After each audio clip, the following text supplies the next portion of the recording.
Salut à tous, Wapiti, et on se retrouve pour les boucles. Les boucles qui est quand même quelque chose de relativement important, c'est ce qui va former un peu le cœur et l'articulation de vos programmes. Donc il existe différents types de boucles, on va faire pour ma part les principales. J'espère ne pas en avoir oublié. On va commencer par la boucle pour, donc qui se situe juste ici, va être une boucle qui va parcourir, on va dire, par exemple un tableau qui va parcourir plusieurs séries dont on connaît les extrêmes.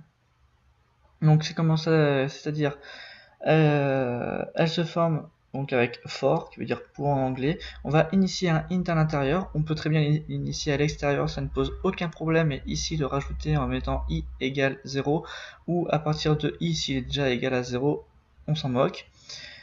I inférieur à 5, donc moi c'est ce que je lui ai donné, c'est la condition pour laquelle il va se stopper.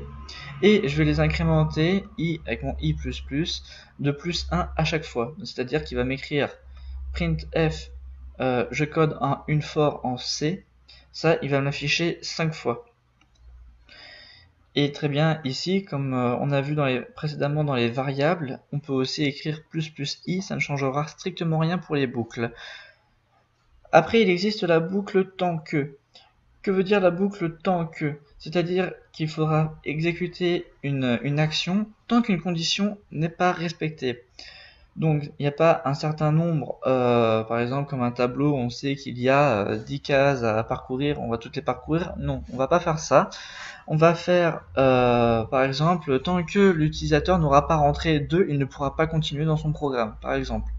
Donc là, on prend l'exemple avec 5, on a initialisé une variable à 5 qui sera notre condition, enfin pardon, notre condition, mais notre variable de condition.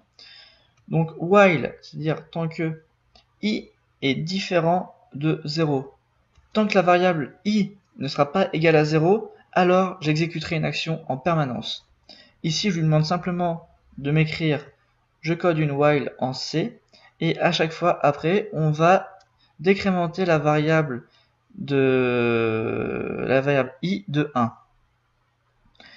Et donc, à partir de là, c'est exactement la même chose qu'une for, puisqu'il n'y a rien de vraiment spécial, à part si j'aurais fait par exemple une scanf à l'intérieur. Scanf entrer le nombre 0, par exemple, pour qu'on puisse continuer dans la suite de nos programmes. Mais là, ce n'est pas le cas.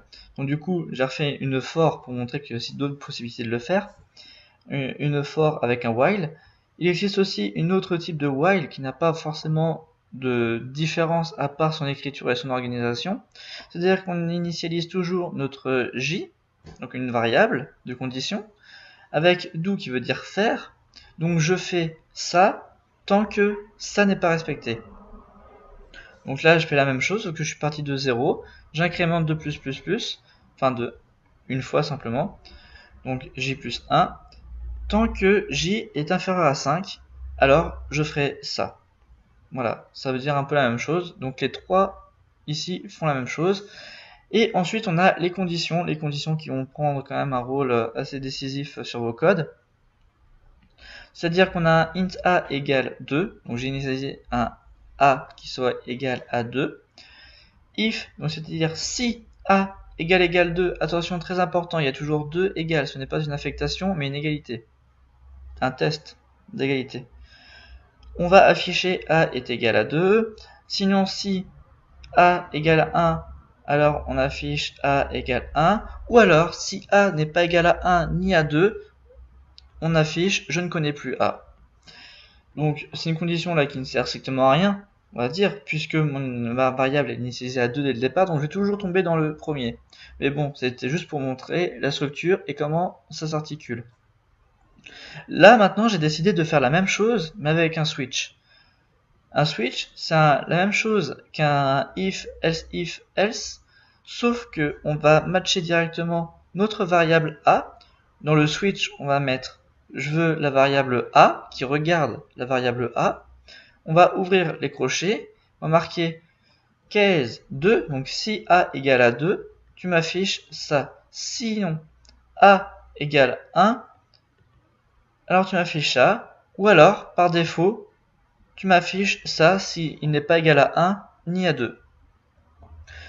Il existe aussi d'autres boucles, on va dire des boucles plus spécifiques pour parcourir des tableaux ou des choses comme ça, mais on verra ça dans la catégorie tableau, c'est-à-dire un petit peu plus tard dans les tutoriels.